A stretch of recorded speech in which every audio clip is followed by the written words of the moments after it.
Banyak boleh orang perempuan. Nama sebenarnya ada boleh orang perempuan, boleh moderator perempuan sebenarnya.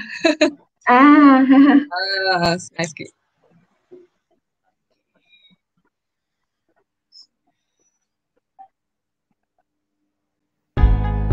Gangguan tak? Sekejap Ustazah, kita tengah play banner.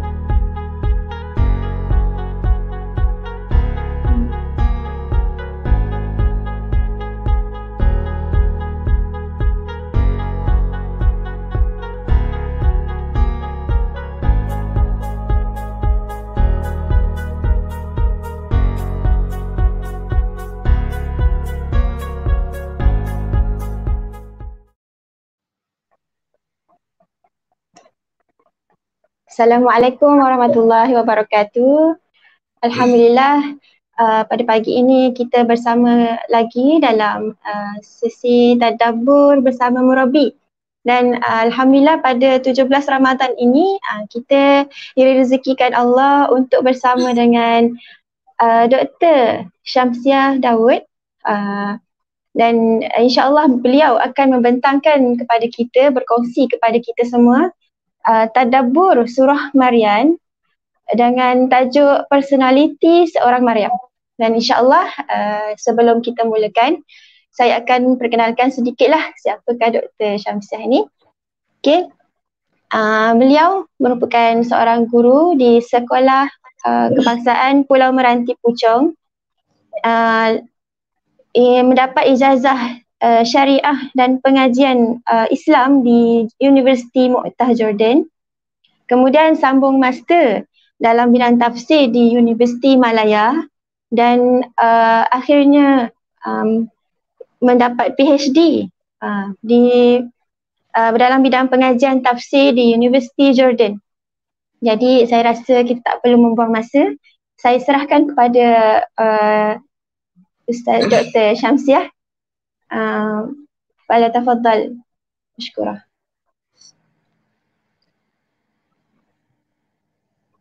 Silakan Doktor.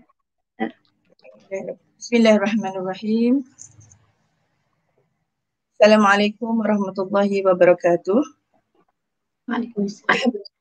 Alhamdulillahirabbil alamin, hamdan hamdin, hamdan syakirin, hamdan yuwafi ni'amahu wa yukafi'u mazidah. Ya Rabbi lakal hamdu kama yanbaghi li jalali wajhika wa azim sultanik. Rabbana ighfir lana dhunubana wa liwalidayna warhamhuma kama rabbayana shighara. Wa li jami'il muslimina wal muslimat wal mu'minina wal mu'minat al ahya'u minhum wal amwat. Amma ba'd. Alhamdulillah, syukur kita kehadrat Ilahi. Hari ini hari cuti. Terima kasih kepada pihak Tadabbur Center. Terima kasih kepada pengurusi majlis, kepada moderator pada hari ini kerana ada peluang, memberikan peluang ini kepada Ustazah untuk berkongsi apa yang kita boleh kongsikan bersama. Bukanlah nak mengajar sebab kita masing-masing dalam proses mencari ilmu. Jadi masih ada banyak lagi ruang-ruang kosong yang Ustazah perlu isi semasa kita duduk kaji tentang surah Maryam ni. Jadi Alhamdulillah, terima kasih juga kepada pihak Tadabbur Center yang banyak sangat memberi input kepada Ustazah. Bila kita nak baca tentang surah Maryam ni, dah banyak sebenarnya Ustaz Syahari memberi apa dia panggil pengisian tentang surah Maryam. Sudah berulang kali. Cumanya Alhamdulillah kali ni mungkin dalam versi Ustazah pula, bukan Ustaz. Jadi Ustazah rasakan peluang yang diberi ni suka hati, gembira untuk sama-sama berkongsi sebab kita sama-sama muslimah. Jadi mungkinlah apabila kita sama-sama muslimah ni, kita cuba nak memperhalusi apakah dia sebenarnya cabaran-cabaran yang diterima oleh Maryam, bonda kepada Nabi Isa alaihi salam, yang insya-Allah suatu masa nanti akan membebaskan kita daripada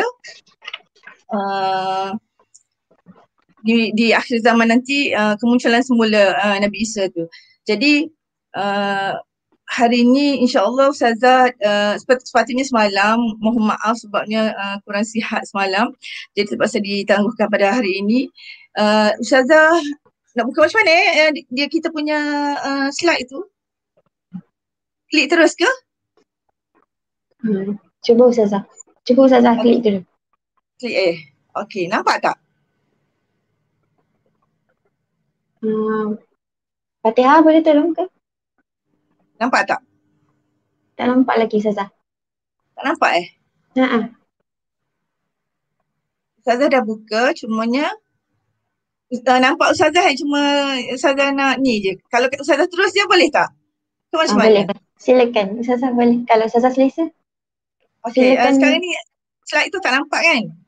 Slide tak nampak. Okey, tak apa.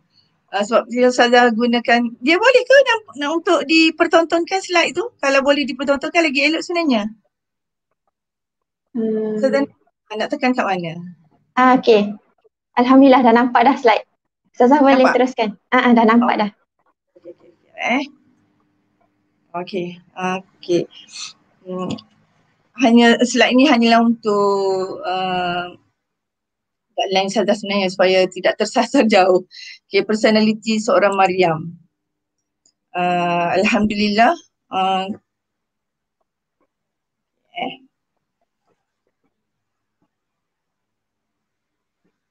Sebelum Ustazah meneruskan apa yang kita nak bincangkan pada hari ini, perkongsian tentang Maryam, bonda Nabi Isa alaihissalam. Eloklah sekiranya Ustazah sebut dulu kenapa sisi Maryam yang Ustazah tonjolkan. Kerana Ustazah biasa dengar Ustaz Syahari biasa sebut benda ni dan biasa bacakan ayat yang ada dalam surah Yusuf.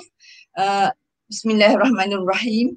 Nahnu naqussu 'alaika ahsanal qasasi bima awhayna ilaika hadzal Qur'an wa in kunta min qablihi laminal ghafilin. Ayat yang ada dalam surah Yusuf ni menceritakanlah, kami ceritakan padamu wahai Muhammad seindah-indah kisah dengan jalan kami wahyukan kepadamu Al-Quran ini. Padahal sebenarnya engkau sebelum datangnya wahyu itu adalah dari orang-orang tak pernah menyedari akan halnya. Kenapa kita nak bertadabbur? Kenapa kita nak tahu kisah-kisah yang sebelum-sebelum ni?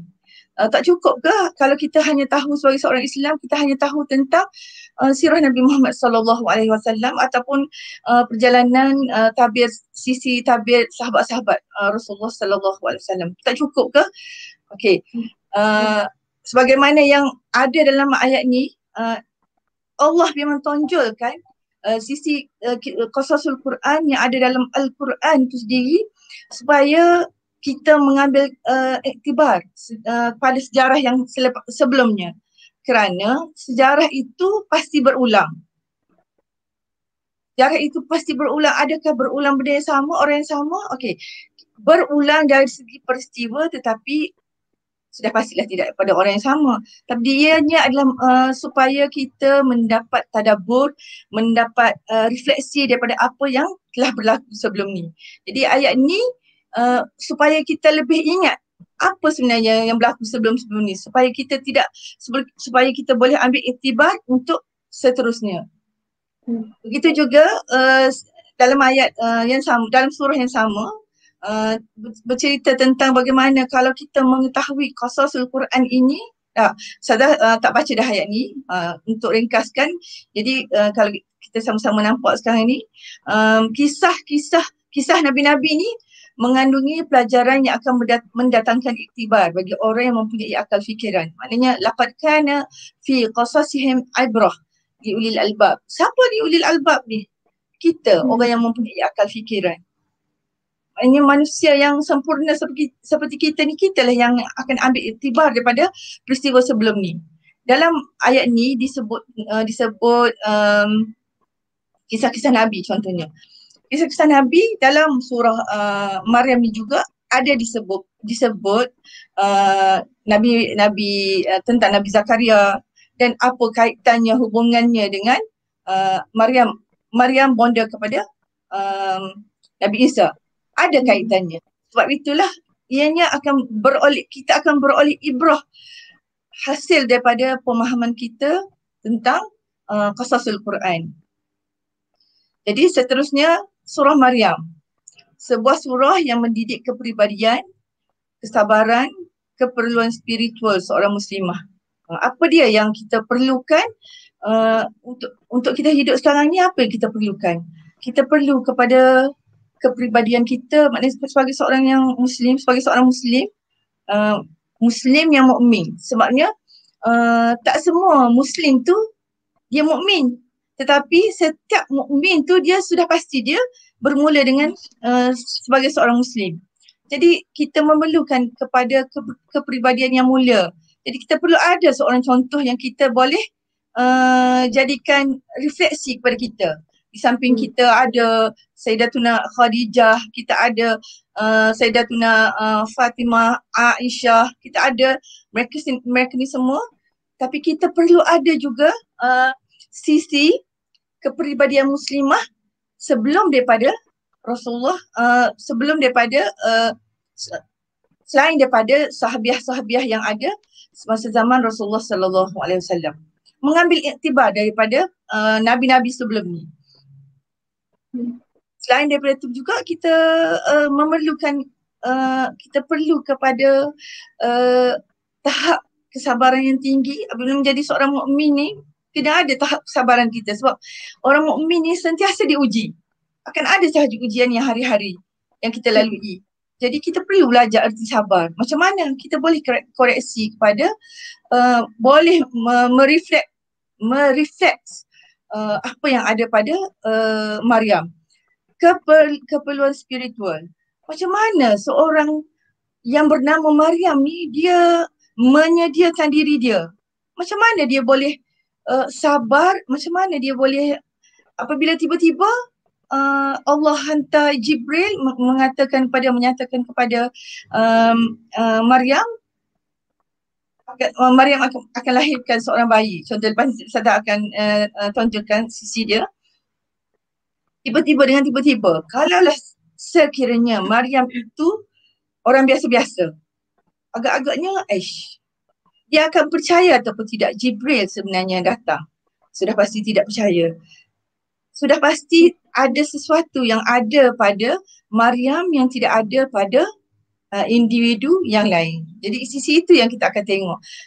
Kita akan mendidik kepribadian kita, kita akan mendidik kesabaran kita, dan kita nak cari keperluan spiritual kita tu daripada seorang yang bernama Maryam. Okay, Maryam dalam surah yang kita tengok, seperti yang kita dah tahu, Maryam ni ada surah khusus dia. Yang Allah istimewakan Maryam ni dalam surah Maryam.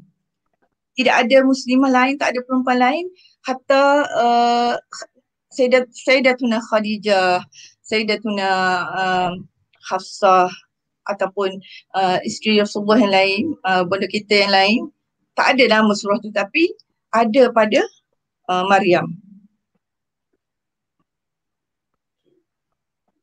Seterusnya surah Maryam, dalam surah Maryam ni kita boleh lihat dalam ayat 16 sehingga ke 36. Okay, Ustazah akan tonjolkan keperluan kita sebenarnya, refleksi kita terhadap apa yang berlaku pada Maryam, apa yang kita boleh tiru, apa yang kita boleh ambil daripada Maryam. Kita cerita daripada segi personality dia terlebih dahulu, dan kita ambil sebagai intibar kita untuk kita lalui hari-hari kita. Boleh ke tak sebenarnya kita nak menjadi sebagai seorang Maryam? InsyaAllah boleh. Okay. Seterusnya, selain daripada surah Maryam, dalam surah Maryam yang diceritakan tentang Maryam sendiri, figura seorang Maryam, personality Maryam ni juga disebut berulang-ulang kali dalam Al-Quran. Ada dalam surah Ali Imran, begitu banyak, panjang lebar diceritakan dalam surah Maryam, ayat ke-35 hingga ke-40. Dalam surah Al-Ma'idah ayat ke-75, dalam surah At-Tahrim ayat 15, dan surah Al-Mu'minun ayat ke-50. Jadi bila kita tengok kat sini, bila kita tengok surah-surah yang ada ni, banyak benda sebenarnya yang kita perlu tahu tentang Maryam. Kenapa banyak sangat yang Allah ceritakan tentang Maryam ni. Sempena hari ni kita menyambut nuzul Quran, elok kita teliti apa yang sebelum Ustazah ceritakan lebih lanjut tentang bagaimana bermulanya kisah Maryam ni. Adakah tiba-tiba saja muncul dengan kisah Maryam atau ada sebelum tu. Jadi perlu kita ambil iktibar sebagaimana firman Allah Subhanahu Wa Taala, kitabun anzalnahu ilaika, sempena nuzul Quran kitabun anzalnahu ilaika mubarakun liyadabbaru ayatihi waliyatadhakkara ulul albab. Jadi kitab yang Allah turunkan kepada kita ni dengan penuh berkat, dengan penuh baik istimewa supaya kita dapat memerhatikan liyadabbaru, memerhatikan ayat-ayat ni. Maksudnya liyadabbaru ni tadabbur. Kalau Ustazah selain daripada Ustazah tengok kepada tadabbur ni, Ustazah suka sebut perkataan refleksi. Refleksi ni maksudnya kita tahu cerita yang berlaku, okey Maryam begini ceritanya. Dia betapa susah payahnya dia, kita bukan hanya mendengar sisi dia sahaja, tapi kita mengambil dia sebagai pedoman kita, refleksi kita. Maksudnya cermin depan kita. Kalau dia boleh menjadi seorang sesabar itu, kenapa kita tidak boleh? Kalau dia ada persediaan spiritual tu, okay, macam mana kita nak belajar spiritual tu? Untuk jadikan spiritual dia itu mendarah daging dalam kita. Apa yang kita perlu ada? Okay, bila bermulanya sebenarnya kisah Maryam ni? Adakah ia bermula tiba-tiba? Diceritakan dalam surah Maryam tu tentang Maryam terus. Okay, dalam surah yang telah Ustazah paparkan ni, Inna Allah astafa Adama wa Nuhan wa ala Ibrahim wa ala Imrana alal alamin. Sesungguhnya Allah telah memilih Nabi Adam dan Nabi Nuh dan juga keluarga Nabi Ibrahim dan keluarga Imran melebihi segala umat yang ada pada zaman mereka masing-masing. Sebenarnya kisah Maryam ni bermula daripada pentarbiahan bonda dan ayahanda kepada Maryam lagi, iaitu Imran. Kalau kita baca dalam surah Ali Imran yang tadi Ustazah ada sebut tadi, panjang lebar diceritakan dalam surah Ali Imran ni berkenaan bagaimana sisi ayahanda dan bonda Maryam dipanggil apa? Penungguan ni macam pelik pula. Penantian untuk mendapatkan Maryam ni maknanya bukannya sekelip mata. Bukannya tiba-tiba dapat Maryam, tak. Dalam tempoh yang lama, Imran ni bersama dengan Hannah isterinya, walaupun sebenarnya tidak dinyatakan nama Hannah, tapi dalam buku-buku ada dinyatakan nama, tak apa, itu sekadar untuk makluman. Tapi Imran ni ada surah sehinggakan betapa pentingnya Maryam kepada sisi kita ni. Sebelum kelahiran Maryam ni sudah diceritakan tentang kepribadian Imran dan juga isteri beliau iaitu bonda kepada Maryam. Dalam Al-Quran itu sendiri disebutkan dan juga mereka ni terpilih sebaris dengan Nabi Adam, Nabi Nuh, Nabi Ibrahim, dan tiba-tiba ada disebutkan sebagai keluarga Imran. Betapa nak bagi tahu di sini kepentingan keluarga Imran dan juga yang bakal dilahirkan nanti iaitu Maryam. Okey, mereka ni adalah tergolong daripada keturunan yang baik-baik, bukan calon-calon orang. Sebelum kelahiran tu sudah bermula dengan kisah ayahandanya Imran. Ayahanda seorang yang soleh, semua orang tahu. Benda ni pun sudah berulang-ulang kali. Kalau Ustazah yakin semua sudah membaca surah Ustazah melihat masa sebenarnya. Semua sudah membaca surah Maryam dan tahu tentang siapa ayahandanya. Idh qalat imra'atu Imrana rabbi inni nadartu laka ma fi batni muharraran fataqabbal minni innaka antas samiul alim. Ayahanda dan bonda seorang yang soleh, seorang yang taat beribadat di Baitul Maqdis. Walaupun setelah lama mereka berkahwin, masih tidak memiliki anak, dan ia sudah menjadi satu budaya bagi Bani Israel untuk mereka bernazar apabila nak ke sesuatu.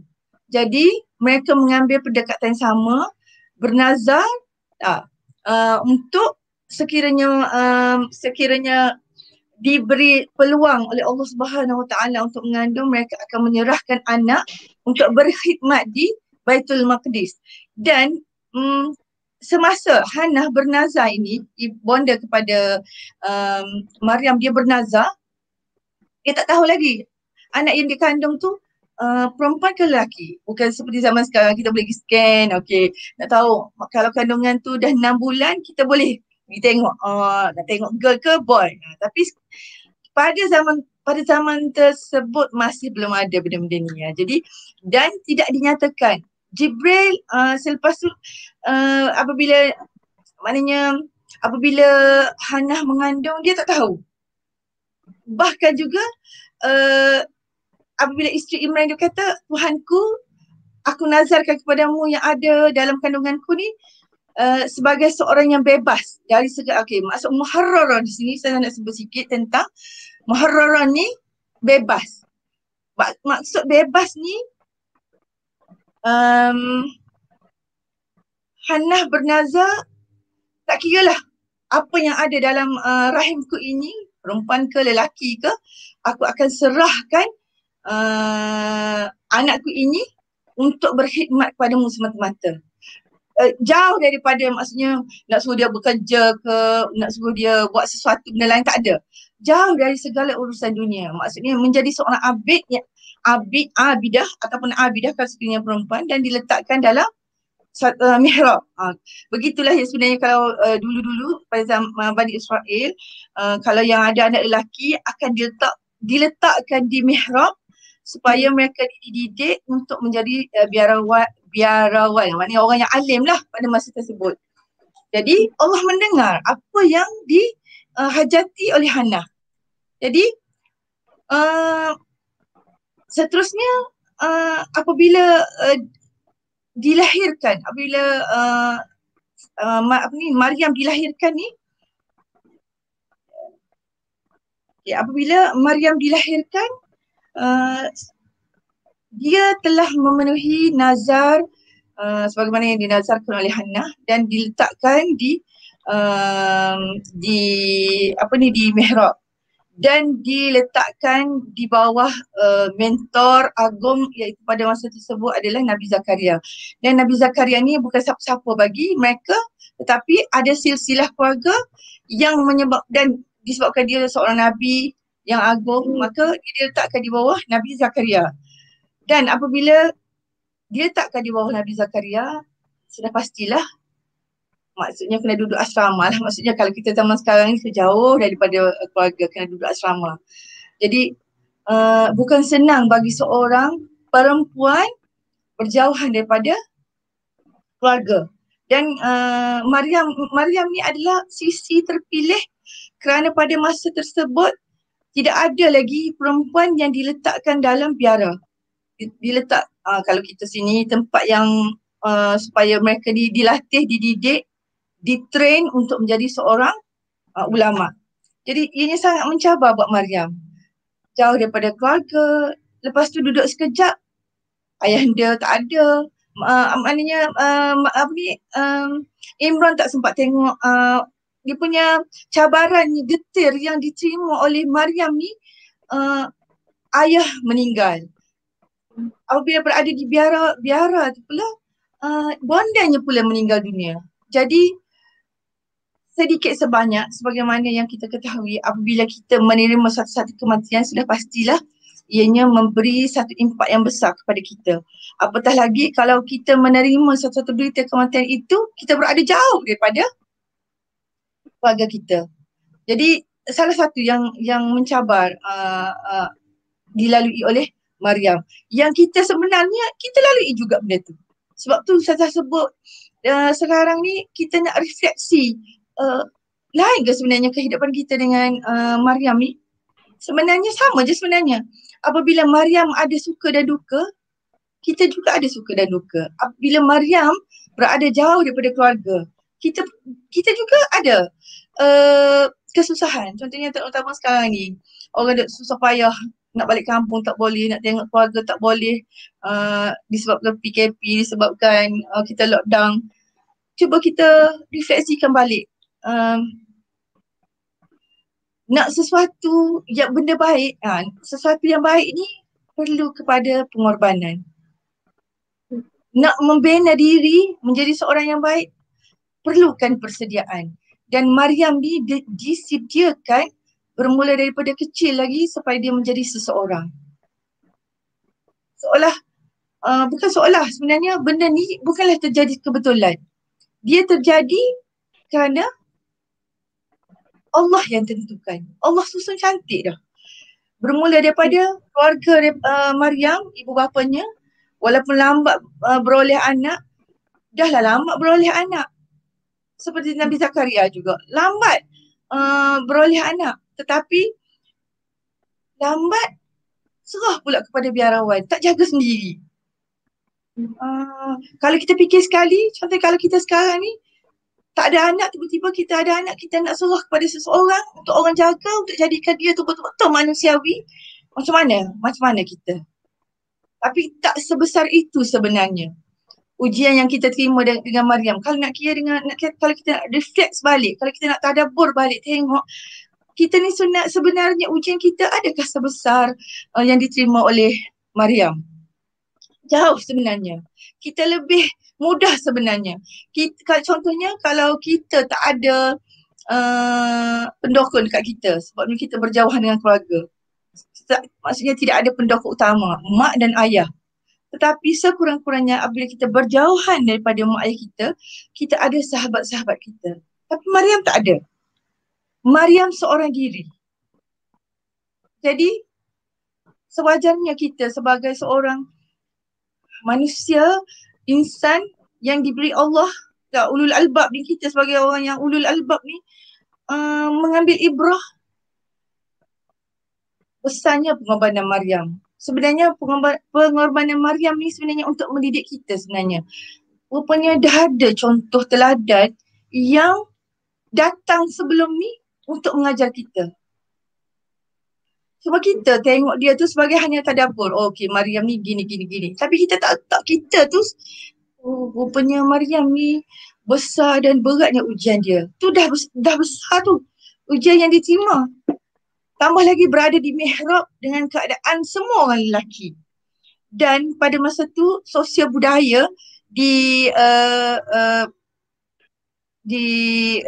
mihrab tu, sosial budaya dia adalah orang lelaki dan tidak menerima biarawati perempuan. Jadi banyak perkara yang menyebabkan Maryam rasa, kalau kita lah, aku duduk seorang-seorang, siapa yang aku ada ni, dah lah duduk sini macam orang tak suka. Mak ayah jauh, dah lah mak baru meninggal. Macam mana kita nak kuatkan diri kita? Tapi Maryam dia ada iman yang kuat, dan dia dilatih daripada awal bersama dengan Nabi Zakaria, sebagaimana yang telah kita sebut tadi. Apabila berada di bawah Nabi Zakaria ni seorang yang kuat, seorang yang memiliki anak dia di penghujung usia. Dan saya akan cerita sikit lepas ni bagaimana Maryam yang muda belia ini telah memberi inspirasi yang cukup, memberi impak, memberi inspirasi yang besar kepada Nabi Zakaria yang sudah berumur. Apabila Maryam berada di mihrab Nabi Zakaria terinspirasi daripada Maryam. Nanti kita tengok nanti. Okey, ciri Maryam yang kita akan sebut tentang cabaran yang kedua adalah kita nak buka Quran sikit. Okey. Ciri kedua yang diterima, cabaran kedua yang diterima oleh Maryam adalah bagaimana Allah istimewakan dengan izin Allah yang tak ada pada orang lain. Dan Syekhuna Sayyid Hawa rahimahullah mengulas keistimewaan yang Allah bagi kepada Maryam ini adalah sebagai karamah, di mana sangat menguji emosi jiwa seorang Maryam apabila Allah tonjolkan dalam ayat Al-Quran dalam surah Ali Imran ayat 45 hingga ke 47. Apabila idh qalatil malaikah, apabila malaikat ni berkata kepada Maryam, sesungguhnya Allah, idh qalatil malaikah ya Maryam innallaha yubashshiruka bi kalimatin minhu ismuhu al-masih Isa bin Maryam wajihan fid dunya wal akhirah wa minal muqarrabin. Jadi dalam ayat 45 ini sebagaimana yang ada dalam surah Ali Imran, saya sebut sikit. Ketika para malaikat berkata, wahai Maryam, sesungguhnya Allah menyampaikan khabar gembira, bushra ni khabar gembira kepadamu tentang sebuah kalimat darinya, iaitu maknanya Allah mengembirakan Maryam ni dengan seorang putera yang nama siap-siap dah diberitahu. Maknanya kalau sebelum ni kelahiran Maryam tak tahu lelaki atau perempuan, tapi ibunya bernazar, tak kira lah anak apa yang ada dalam kandunganku, aku akan serahkan menjadi seorang abid.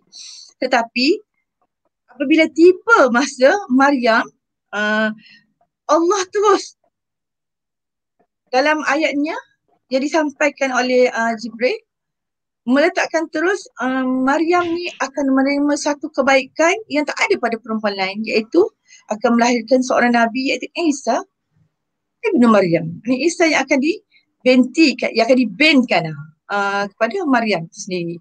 Jadi macam mana benda ni kalau kita tengok, saya simpulkan, Maryam, kalau kita baca lagi dalam surah Maryam, dalam surah Maryam itu sendiri, bagaimana Maryam kata, dia kata dalam surah Maryam sendiri yang sebut, dia kata, dia kata gini, dalam ayat 20, bagaimana mungkin aku mempunyai anak lelaki padahal tidak pernah ada seorang lelaki pun yang akan menyentuhku dan aku bukan seorang penzina. Dalam ayat ke-20 ni, qalat anna yakunu li ghulamun walam yamsasni basharun walam aku baghiyya. Macam mana aku nak beli seorang anak sedangkan aku ni tak pernah disentuh oleh seorang lelaki. Yang sebagaimana yang kita tahu, kejadian seorang anak tu macam mana, dan tak perlu diulaskan lagi. Cuma sekarang ni macam mana benda ni akan jadi sedangkan aku ni tak pernah berjumpa dan aku ni hanya berada di biara sahaja. Macam mana nak terjadi benda ni? Adakah yang datang ni bukan malaikat atau benda lain yang hendak mengujiku? Jadi sekarang ni ini adalah ujian yang Maryam rasa cukup besar. Dia sebagai seorang muharrar yang disebutkan dalam ayat sebelum ni sebagai seorang muharrar yang terus, maknanya dia tidak mempedulikan dunia, hanya menjadi seorang abidah. Macam mana tiba-tiba dia nak memiliki seorang anak? Maknanya dia tak pernah bertemu pun dengan seorang lelaki. Okay, jadi sebab itulah ada dalam sisi orientalis, di sisi saya ingat lagi masa saya belajar dulu,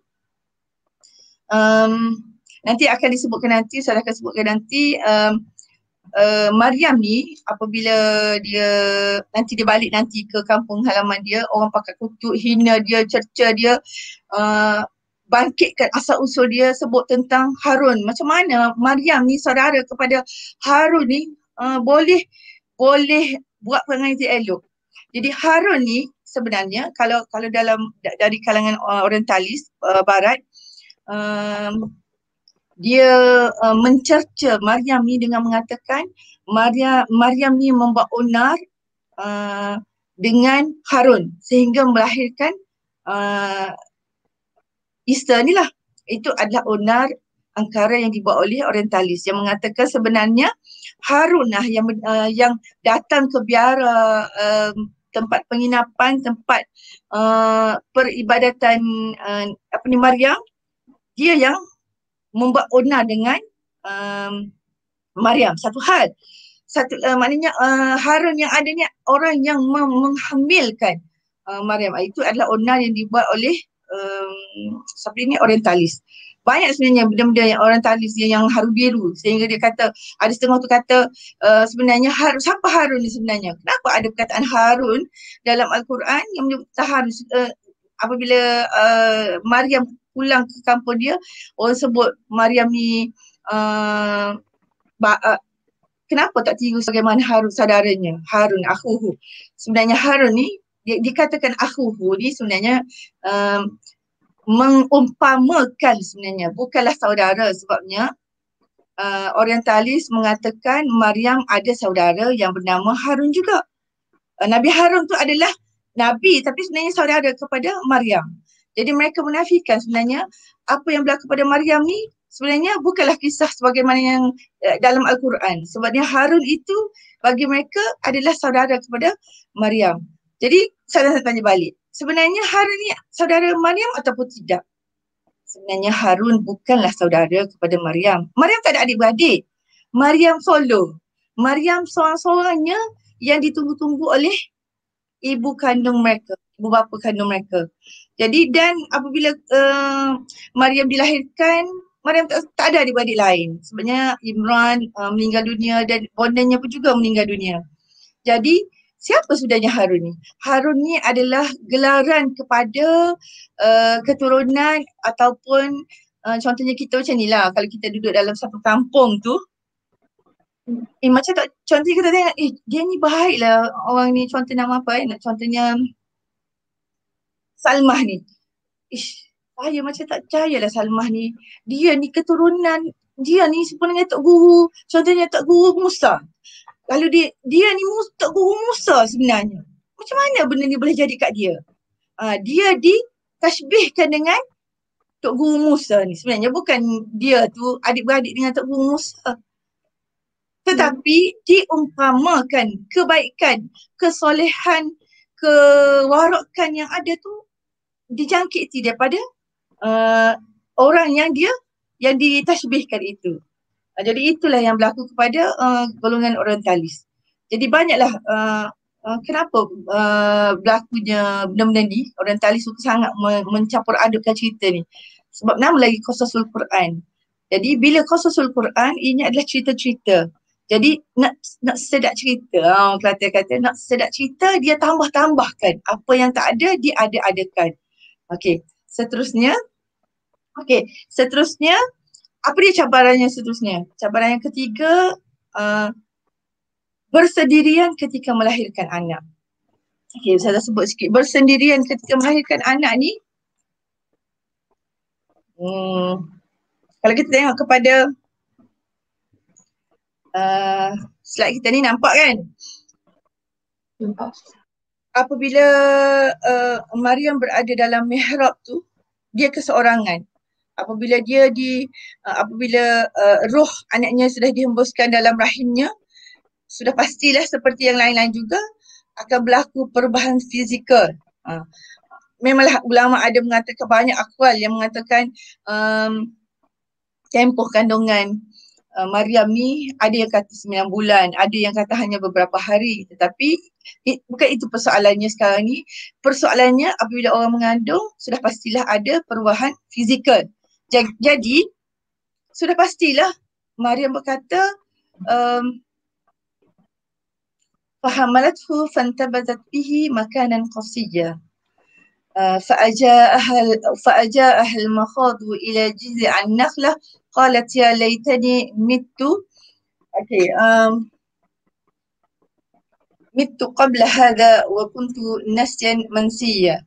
Jadi ayat ni menceritakan bagaimana dia sudah mula nak mengasingkan diri daripada keluarganya, menjauhkan diri di tempat yang jauh, di tempat yang tinggi di atas gunung supaya jauh daripada pandangan sisi masyarakat sekitar. Saya tak nak sebut sikit tentang bagaimana perkaitan yang berlaku, sedikit munasabat yang berlaku sebelum surah Maryam. Dia ada munasabat antara surah Maryam dengan surah Al-Kahfi. Kalau surah Al-Kahfi, keajaiban yang berlaku Apa kaitan dia antara surah Kahfi dengan surah Maryam ni? Kalau surah Al-Kahfi berlaku keajaiban kepada pemuda Kahfi di mana mereka ditidurkan sehingga 360 lama, 360 tahun. Dan mereka ni diberi ilham, Allah SWT memberikan ilham kepada mereka untuk naik ke gua, dan gua ni sudah pastilah tidak berada di bawah, berada di atas. Jadi begitu jugalah keadaannya yang berlaku kepada Maryam. Apabila berlakunya keajaiban ini, Allah naikkan dia ke satu tempat yang tinggi untuk menjauhkan dia daripada suasana yang akan berlaku huru-hara apabila tahu. Jadi dia mengasingkan diri ke tempat yang jauh. Begitu juga pemuda Kahfi yang mengasingkan diri, bukan melarikan diri saja-saja lari, tapi mengasingkan diri untuk menjaga iman. Begitu jugalah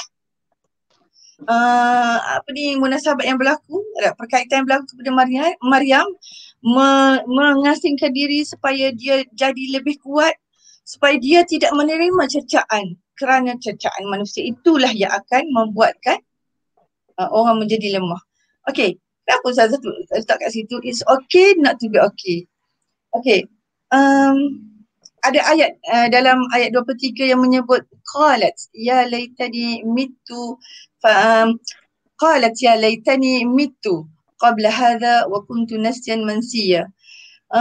Semasa Maryam berada di tempat pengasingan tu, dia biasa kita sebagai seorang manusia menyebut qalat ya laitani, alangkah baiknya kalau aku ni mati sebelum apa yang berlaku ni, dan manusia lupa semua tentang benda ni. Tapi saya dah letak kat situ, it's okay not to be okay. Sebenarnya macam kita, saya tak akan sebut lagi lepas ni insyaAllah sempat masa, apabila kita menerima satu-satu musibah atau menerima satu-satu benda yang tak enak didengari, kita tak suka nak dengar benda tu. Maknanya satu benda yang musibah, benda yang cabarannya, letihnya, rasa penatnya. Kita ingatlah sebenarnya Maryam pun pernah merasa begitu. Dan tak apa sebenarnya. Bila kita rasa benda tu, kita sebut, tapi kita ada Allah kembali. Kita ada sokongan kita. Siapa sokongan kita? Okey, kita tengok dalam ayat seterusnya, dalam ayat 24 tu, fanadaha min tahtiha alla tahzani qad ja'ala rabbuka tahtaki sariya. Siapa yang pujuk? Sokongan dan dokongan daripada Jibril yang Allah hantar khusus untuk Maryam. Maryam ada Jibril pada masa tu. Kita ada Jibril, tapi kita ada seorang sekitar kita. Kalau kita rasa beratnya ujian kita, sampai satu tahap orang rasa macam nak bunuh diri, nak suicide, nak buat macam-macam, nak kelar diri. Kenapa? Kerana rasa bumi ni sudah menghempap kita. Sebenarnya Maryam sudah jauh terlebih dahulu daripada kita merasa susah payah itu. Dan susah payah dia tu kita tak rasa. Mengandung dan melahirkan bayi tanpa seorang bapa. Kalau dia sudah rasa benda tu, maka sewajarnya lah kita meletakkan dia sebagai idola kita. Kalau kita rasa susah, kalau kita rasa penat, sebab Allah ni At-Tawwabun. Allah ni astajib lakum. Maknanya akan sekiranya manusia tu tidak berada dalam keadaan syirik, aku akan kabulkan apa yang mak aku minta. Keampunan aku akan bagi. Jadi kalau kita kata tak boleh, contohnya kalau orang kata janganlah cakap macam tu, janganlah merungut. Sebenarnya kalau kita rasa penat, kalau kita rasa letih, it's okay not to be okay. Cuma jangan kita bawa perasaan kita sehingga kita lupa bahawa kita ada Allah Ta'ala. Okey, seterusnya cabaran pulang ke kampung halaman. Feedback daripada orang kampung. Cabaran pulang ke kampung halaman ni seumpama macam kita sekarang ni lah. Cabarannya nak balik ke kampung, sebabnya tak boleh balik kan. Jadi sedihnya rasa. Saya tak faham sebab saya pun tak boleh balik kampung juga. faham keadaan ibu bapa kita yang sudah tua, yang sepatutnya kita jumpa dengan ibu bapa kita. Tetapi kita harus juga ingat kenapa semua ini berlaku. Kerana Allah rancangkan kepada kita benda yang lebih baik kepada kita.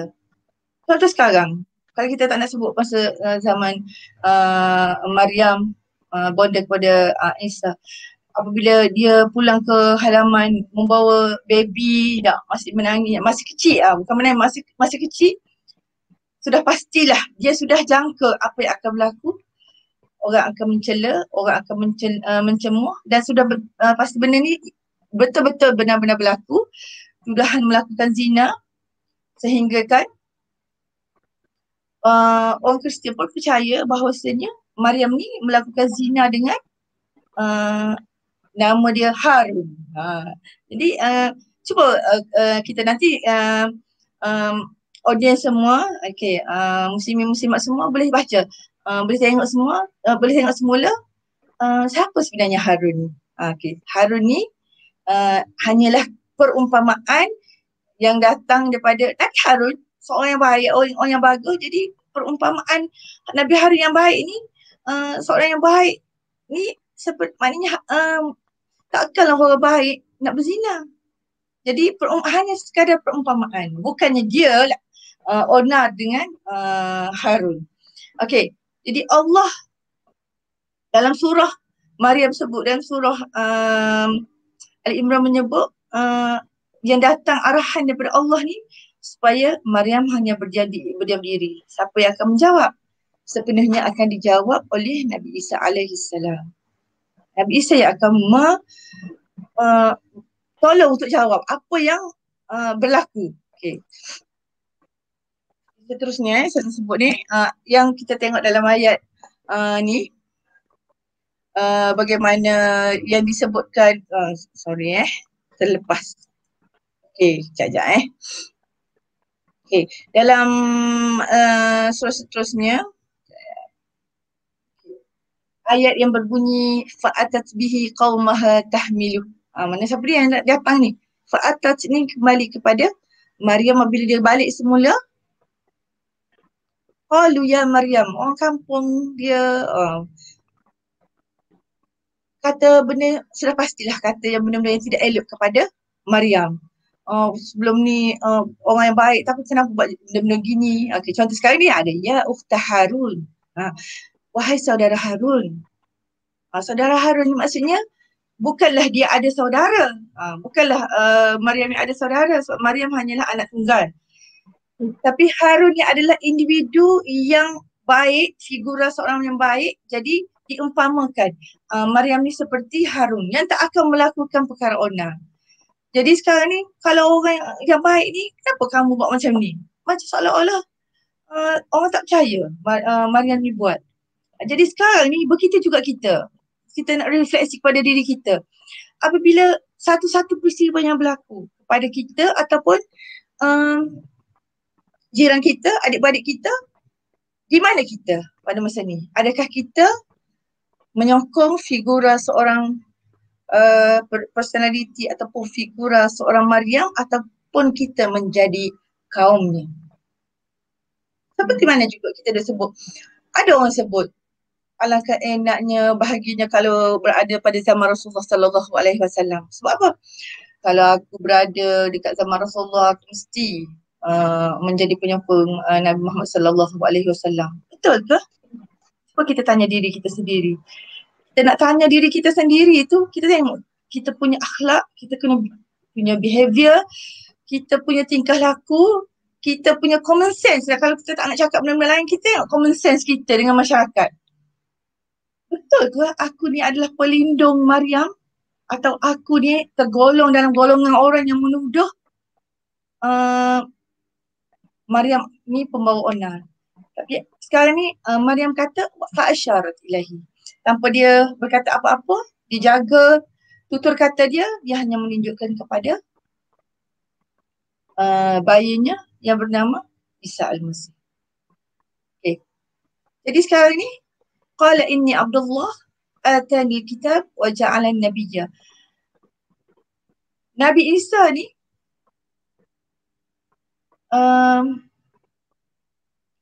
okay. Nabi Isa ni dia pada masa juga dia sebut aku ni Abdullah, hamba Allah, dan pada aku ni ada kitab, dan aku waja'alani nabiyya, dan aku ni bakal seorang nabi, dijadikan aku ni sebagai seorang nabi. Jadi bagaimana penilaian seorang bagaimana pada masa tersebut? Sudah pasti masyarakat pada masa itu di mihrab. Saya nak sebutkan di sini, masyarakat yang ada pada masa itu adalah masyarakat yang alim sebenarnya. Saya tak nak sebut di sini. Kenapa saya nak refleksi sangat? Kita ada masa dalam minit lagi, Atika. 10 minit lagi, Zizah. 10 minit okey. Jadi saya nak sebut di sini bagaimana, kenapa saya sebut personality ataupun figura Maryam ni, di mana kita nak letak dia di sisi kita. Macam mana yang kita nak contohi dia? Bagaimana kita boleh contohi dia? Yang pertama, kita tengok kepada cabaran yang tadi, yang Ustazah dah sebut tadi. Yang pertama, cabaran di mihrab. Kita dah sebut, saya sangat berterima kasih. Nanti muslimin dan muslimat boleh tonton semula di YouTube Ustaz Syahari daripada founder kepada Tadabbur Center sendiri. Cukup lengkap tadabbur yang Ustaz Syahari tarahkan, satu persatu disebut. Jadi sekarang ni Ustazah nak sebut pula bagaimana kita sebagai seorang insan, lebih-lebih lagi seorang wanita muslimah, macam mana kita nak merefleks diri kita, nak meletakkan diri kita. Kalau aku ada ujian sebegini, aku nak jadikan siapa idola aku? Okay. Salah seorang yang saya nak sebut adalah daripada juzuk ke-16 ni, Maryam. Keadaan dia di mihrab, cabaran dia di mihrab, cabaran besar dia di mihrab. Maryam ni dia buat apa sebenarnya di mihrab? Maryam ni berkhalwat di mihrab, berzikir di mihrab. Sebenarnya kenapa dia berzikir, mengingati Allah, menyebut siapa pencipta dia, menyedari siapa sebenarnya dia dah datang daripada keluarga mana, dan pembuktian ni perlu ada bagi dia satu persediaan untuk dia. Dia tak tahu pun sebenarnya dia ni akan diuji sebegitu besar. Tetapi Allah yang susur atur bahawasanya Maryam ni akan melahirkan seorang bayi tanpa seorang bapa. Jadi dia sudah persiapkan awal-awal melalui bonda dan juga ayahanda kepada Maryam. Apabila diletakkan, disusun atur, diletakkan di mihrab supaya Maryam ni ada persediaan diri spiritual dia. Apabila berada di mihrab, dia belajar tentang agama, belajar tentang kedudukan diri dia, belajar tentang apa yang perlu atas muka bumi. Dia belajar di mihrab. Belajar untuk bersabar apabila dia jauh daripada keluarga dia. Belajar untuk mengontrol diri dia, mengontrol emosi dia apabila dia menerima berita, apabila dia menerima berita bondanya meninggal dunia. Jadi dia bina diri dia sendiri. Di situlah cabaran dia di mihrab tu. Okey, kehamilan tanpa suami. Apa dia spiritual dia untuk kita? Menerima, maknanya Maryam ni dia terima, dia mempunyai akidah yang mantap, sisi tauhid yang tinggi, dia menerima qada dan qadar Allah Ta'ala. Dia adalah wanita terpilih untuk melahirkan seorang Nabi tanpa suami. Jadi begitu juga kita, apabila kita menerima satu-satu ujian ni, apa yang kita letak dulu mula-mula? Allah susun atur kejadian yang berlaku kepada kita ni tak sebesar Maryam pun sebenarnya. Kejadian yang menimpa kita, Allah tarik rezeki sikit je. Sebelum ni yang kita dah rasa senang, tapi Allah tarik sikit. Kena ada persediaan. Okay, bersendirian ketika melahirkan anak. Dalam keadaan dia bersendirian, dia mendapat sokongan juga daripada dokongan malaikat Jibril sendiri. Walaupun dia bersendirian, tapi ada dokongan daripada yang Allah hantar untuk dia. Begitu juga kita. Dikala kita bersendirian, sebenarnya ada orang yang boleh membantu kita. Allah mesti susun macam tu. Allah mesti susun apabila kita ada penderitaan, akan ada jalannya. Tapi benda-benda ni semua perlu ada persediaan yang rapi. Cabaran di mihrab ni mula-mula. Cabaran di mihrab ni akan membawa kepada dia boleh handle diri semasa kehamilan tanpa suami. Dia boleh handle diri semasa kelahiran bersendirian, solo melahirkan anak. Dan dia boleh menerima cabaran apabila dia pulang ke kampung halaman dia. Apa sebenarnya benda ni? Okay. Kalau kita nak buat apa dia? Apa yang kita nak buat? Kita perlukan persediaan yang rapi dari segi sebab tu Allah kata Iqra bismirabbikal ladzi khalaq. Bacalah dengan nama Tuhanmu yang menjadikan kamu. Iqra. Bermula dengan membaca. Membaca apa? Baca Quran, mencari ilmu supaya kita kuat. Selain daripada itu juga, sebab itulah di sini kalau sekiranya berlaku satu-satu hal, kalau kita tak ada persediaan yang rapi, maka kita akan rasa down. Jadi macam mana kita tak nak rasa down? Fadhkuruni adhkurkum. Fadhkuruni adhkurkum. Jadi saya nak sebut di sini, setiap penderitaan yang kita akan lalui nanti, kita kena ada persediaan jauh lagi sebelum tu. Jadi sekarang ni kita dah ada persediaan tu. Apa persediaan tu? Fadhkuruni adhkurkum, fadhkuruni maknanya ingat aku akan ingat kamu. Macam mana? Rasulullah ajar kita untuk sentiasa berzikir. Banyak sebenarnya zikir-zikir tu. Paling-paling yang kita kena sebut sentiasa hari supaya ianya mendarah daging. Saya suka sebut kataan mendarah daging. Supaya kita dapat keenam-enam ni, kita kena ada kekuatan spiritual kita, bacaan Al-Quran kita, dan juga zikrullah yang ianya kena mendarah daging. Kena ada satu amalan supaya kita dapat kukuhkan diri kita. Macam mana nak bagi tahu ni? Saya bagi tahu macam ni je lah. Saya cerita sedikit pengalaman Ustazah. Ustazah selalu bagi tahu kepada sahabat-sahabat Ustazah, siapa saja yang Ustazah nak bagi tahu, Ustazah bagi tahu. Dan Ustazah nak sharekan bersama-sama dengan muslimin dan muslimat semua mahalnya ayatul kursi. Mahal sangat-sangat ayatul kursi ni. Ustazah lama sangat amal. Bukanlah nak kata Ustazah ni baik, tak, sebenarnya Ustazah masih mencari. Tapi dulu dalam tempoh Ustazah berkahwin ni, Ustazah lama dengan suami Ustazah berjauhan. Kita orang PJJ. Ustazah terpaksa struggle sendiri di rumah. Seorang diri. Macam mana Ustazah nak jaga diri Ustazah sendiri dengan tak ada orang lelaki? Jadi amalan ayat kursi ni lah yang jadi amalan Ustazah. Asal kita keluar saja daripada rumah, kena baca ayat kursi 9 kali. Masuk daripada rumah, jangan tinggalkan ayat kursi tu. Tu bagi Ustazah spiritual Ustazah. Dan di samping tu ayat-ayat lain, banyak sangat zikrullah yang lain. Zikrullah kita, contoh astaghfirullahalazim, benda yang simple sangat-sangat. Yang Mama Rasulullah dah ajar, sebut astaghfirullahalazim, cukup simple. Ustazah tak nak ajar yang panjang lebar, yang kita boleh cari, tapi yang cukup simple yang kita tak boleh nak amal. Sedangkan kita apabila kita susah, kita nak cari Allah. Tapi jika kita nak cari Allah tiba-tiba tanpa ada persediaan rapi, kita tak akan cukup.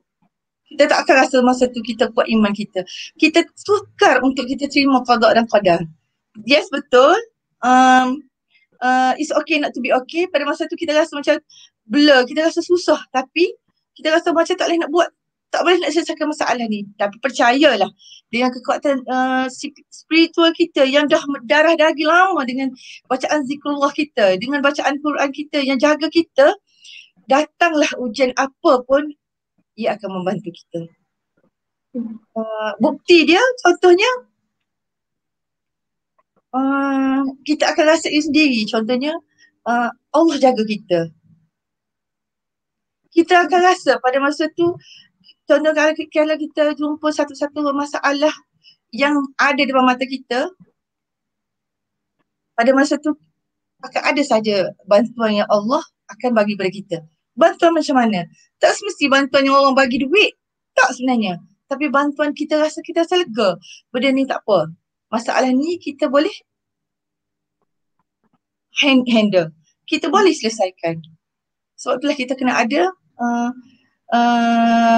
kekuatan spiritual kita dengan zikrullah kita dan baca Al-Quran kita. Apa yang dibuat oleh Maryam di mihrab betul-betul telah menguatkan dia semasa 4 peristiwa, 4 marhalah, 4 fasa yang dia lalui. Dia boleh kuat kerana dia ada kekuatan spiritual semasa di mihrab. Jadi kita, kalau kita nak kuat spiritual kita, kita kena kuat hubungan kita dengan Allah. Kalau kita tak kuat hubungan kita dengan Allah, masa tu kita akan jatuh. Jadi sokongan manusia, ya kita perlukan sokongan manusia, tapi sebenarnya dokongan yang paling kuat adalah datang daripada Allah Subhanahu Wa Taala. Dan ini yang diterima oleh Maryam itu sendiri. Jadi apa refleksi dia? Refleksi kita adalah Maryam. Figura kita ataupun role model kita adalah Maryam.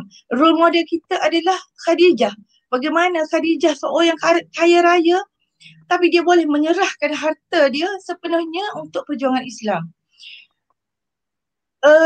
Di samping itu juga bagaimana kekuatan spiritual kita ni kita akan serlahkan kepada common sense kita. Kita akan tengok kebaikan apa yang sepatut kita bagi kepada orang lain. Kita belajar menyelesaikan masalah dengan pedoman ilahi. Sebab kita ada kekuatan fizikal kita, kekuatan spiritual kita. Contoh sabar. Macam mana kita nak sabar? Kita nak sabar, kita ada kekuatan spiritual kita. Kerana kita sentiasa, sebab Allah janjikan, kalau kau minta, kita akan bagi. Sebab itulah selain pada zikrullah, selain daripada bacaan Al-Quran, kita ada peneman kita di waktu malam. Ubat yang paling berkesan untuk orang yang terlalu banyak masalah, bangunlah di waktu malam. Kita orang Islam, Allah dalam kita ada surah Ya Ayyuhal Muzammil, Ya Ayyuhal Mudaththir, semua kita baca tu. Tapi macam mana kita bawa ayat tu nak suruh kita bangun daripada tidur supaya kita, kenapa kita bangun daripada tidur di waktu tengah malam? Sebenarnya benda tu yang untuk menguatkan kita sebenarnya. Sebab kita manusia, kita akan jumpa dengan banyak masalah. Masalah akan sentiasa ada. Jadi kita perlukan bekalan. Bekalan sebagaimana saya nak sebut sikit yang untuk terakhirnya. Saya suka sebut dalam ayat Al-Quran, dalam surah Ali Imran. Macam mana terhormat dan menghormati ni, maksud dia pengakhirannya saya nak sebut Maryam ni adalah seorang wanita muslimah yang terhormat, dan dia ni orang yang menghormati Zakaria sebagai mentor spiritual dia, rohaniah dia. Dia menghormati Nabi Zakaria. Dan saya nak sebut berkenaan dengan Zakaria ni, bagaimana sebenarnya saya tertarik dengan satu ayat yang Nabi Zakaria sebut. Sudah mencari-cari sekejap. Okey. Harapnya saya dah jumpa. Okey.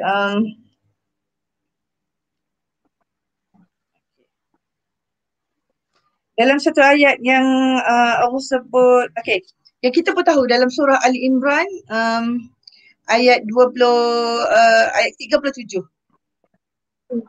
Apabila Zakaria dia tengok di sebalik mihrab tu, fataqabbalaha rabbuha biqabulin. Okey. Okay, saya simpulkan di sini.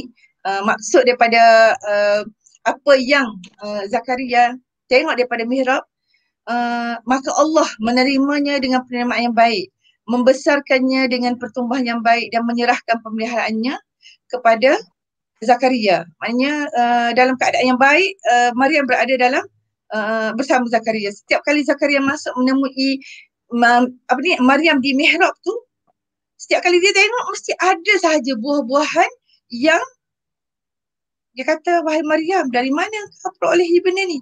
Maryam kata, semua tu Allah bagi rezeki kepada siapa yang dia kendaki. Sebenarnya Nabi Zakaria dia tahu je sebenarnya sebab dia seorang Nabi. Tetapi dia mengambil kira juga Maryam yang muda ini, betapa hebatnya Maryam yang muda ni memberi inspirasi kepada dia untuk dia yakin bahawasanya Allah Maha Pemberi.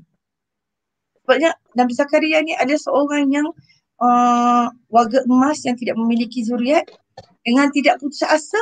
Pada masa yang tu juga Nabi Zakaria kata, kalaulah begini caranya Maryam menerima nikmat, rahmat daripada Allah, aku juga hunalika da'a Zakaria rabbahu. Pada masa tu juga mengambil keberkatan yang ada pada tempat tu, dia berdoa. Qala rabbi habli min ladunka dzurriyyatan thayyibah innaka sami'ud du'a. Di sini kita boleh tengok penghormatan antara Zakaria kepada Maryam dan hormatnya Maryam kepada Nabi Zakaria ni. Kita boleh jadikan refleksi juga. Apabila kita berada dalam masyarakat, apabila kita berada bersama saudara mara kita, yang tua kita hormati, yang muda kita sayangi. Jadi setiap apa yang ada pada pengkisahan figura-figura hebat dalam Al-Qurannya, kita jadikan ianya sebagai cermin untuk kita lalui pada hari-hari. Pada hari-hari sekarang ni, supaya kita dapat ingat bahawa letak dalam diri kita, kalau kita rasa susah sebenarnya, orang dulu-dulu, sejarah sebelum ni lagi susah sebenarnya. Dulu tak ada pun internet, lagi susah untuk berhubung. Tapi sekarang, susah-susah kita pun kita boleh berhubung dengan keluarga kita. Jadi, semoga kita boleh mengambil manfaat menjadi seorang muslimah yang betul-betul menghargai sebelum Allah akhiri nafas kita ni. Ambillah sisi baik, sisi-sisi atau figura-figura hebat, muslimah-muslimah yang hebat sebagai role model kita, dan tidak meletakkan hanya influencer yang menjadi model kita, role model kita. Sebab kalau kita letak mereka ni sebagai role model kita ketepikan yang sebenarnya role model kita. Apabila kita ditimpa kesusahan, kita akan rasa berseorangan. Jadi saya setakat itu terlebih dahulu. Mohon maaf daripada semua. Apa yang baik itu daripada Allah Subhanahu Wa Taala, dan segala kekurangan diri itu daripada ustazah sendiri. Astaghfirullahalazim, astaghfirullahalazim, astaghfirullahalazim. Mohon ampun dan maaf jikalau sangat kekurangan. Cuma itu sahaja perkongsian ustazah. Semoga kita sentiasa beroleh manfaat dan ilmu yang berganda setiap hari. Apa yang baik itu sekali lagi daripada Allah Subhanahu Wa Taala, dan kekurangan diri daripada ustazah sendiri. Assalamualaikum warahmatullahi wabarakatuh. Waalaikumsalam warahmatullahi wabarakatuh. Terima kasih Ustazah atas perkongsian tadabbur surah Maryam, kisah Maryam daripada surah Al-Imran. Dan mudah-mudahan kita semua, terutama para muslimat, dapat belajar dan mengambil iktibar, ibrah daripada personaliti seorang Maryam ini. Dan moga-mogahan di masa hadapan bila kita menghadapi ujian dalam kehidupan, dalam rumah tangga, sebagai ibu ataupun sebagai anak, kita tidak cepat melatah dan kita terus kembali kepada Allah. It's okay not to be okay, betul Ustazah? Tapi kita kena sentiasa beringatlah bahawa Allah sentiasa ada dengan kita. Okey, itu sahaja. Nampaknya kita tak ada sebarang soalan. InsyaAllah setakat itu sahaja. Terima kasih kepada semua penonton. Assalamualaikum warahmatullahi wabarakatuh. Waalaikumsalam warahmatullahi wabarakatuh.